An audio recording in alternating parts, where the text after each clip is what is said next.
ఈరోజు మనం చెడు చేయకపోవడం వెనుక దాగి ఉన్న బద్ధకం అనే ఆసక్తికరమైన అంశం గురించి చాలా క్లుప్తంగా చూద్దాం. అసలు మనం ఒక చెడు పని చెయ్యనంత మాత్రాన గొప్పవాళ్లమైపోయినట్లు కాదు, ఆ పని చెయ్యకుండా ఆగిపోవడం వెనుక మన అసలు ఉద్దేశం ఏంటనేది గ్రహించడం నిజంగా చాలా అవసరం. మొదటిది, అసలు పాప విరమణ అంటే చెడును నిజంగా దూరం పెట్టాలనే కోరికకి, థినమిద్ధ అంటే మనలోని మందకొడితనానికి మధ్య ఉన్న తేడాను మనం ఖచ్చితంగా తెలుసుకోవాలి. మీరెప్పుడైనా గమనించారా? మనం ఒక తప్పు చేయకుండా మానేసినప్పుడు అది నిజంగా నష్టం చేస్తుందని మానేశామా, లేక కేవలం మన బద్ధకం వల్ల ఆగామా అని ప్రశ్నించుకోవాలి.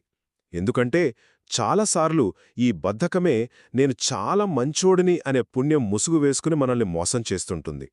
రెండవది, ఇక్కడ మన ఉద్దేశం చాలా ముఖ్యం. ఇతరులను బాధిస్తుందని తెలిసి కఠినంగా మాట్లాడకుండా ఉండడం సరైన పద్ధతి. కాని వాదించడానికి బద్ధకించి మాట్లాడకుండా ఉండిపోవడం అకుశల కర్మ, అంటే అది ఏమాత్రం మేలు చెయ్యని చర్య. ఉదాహరణకు, దొంగతనం చేయడం తప్పు అని ఆగిపోతే అది వివేకం. కాని బయట భలే చలిగా ఉంది, ఇప్పుడు ఎవరు వెళ్తారులే అని ఆగిపోతే అది ఖచ్చితంగా బద్ధకం మాత్రమే. చివరగా దీని ఆచరణాత్మక ప్రాముఖ్యతేంటో చూద్దాం. ఆకలి, చీకటి, తీవ్రమైన చలి లేదా వేడిలాంటి బాహ్య కారణాలను సాకుగా చూపి ఒక భిక్షువు చెడు చేయకుండా ఆగిపోవడం సరైన పద్ధతి ఏమాత్రం కాదు.